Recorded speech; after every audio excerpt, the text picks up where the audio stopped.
Gaza. We are going to go about 45 miles north now to Tel Aviv, where Sheera Frenkel, the Middle East correspondent for BuzzFeed, can join us via Skype. Good morning to you there in Tel Aviv, local time. What is the mood like, and how is Israel reacting to the incursion at this point?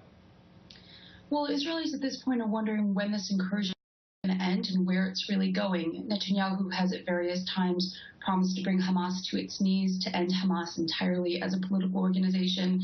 Various other members of his government have said that they're going to end rocket fire.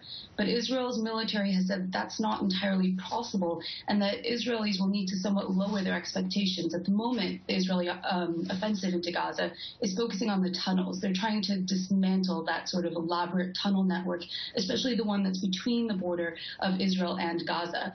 And the military operation at this point, aside from doing that, hasn't made any other promises.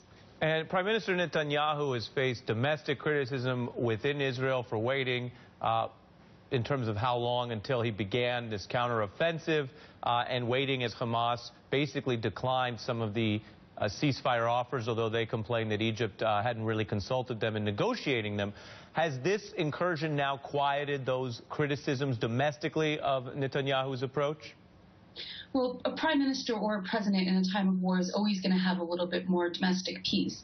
But Israeli officials that I've spoken to have said that's probably only temporary. The knives are out, so to speak, for Netanyahu from some of his closest coalition partners, people like Avigdor Lieberman and Naftali Bennett, who we've heard about in the news a lot. Those are right-wing ministers in Netanyahu's party who have already said that come the next elections, they're going to use this against Netanyahu. They're going to be saying to the Israeli public, he promised us no more wars with Hamas. He promised us quiet.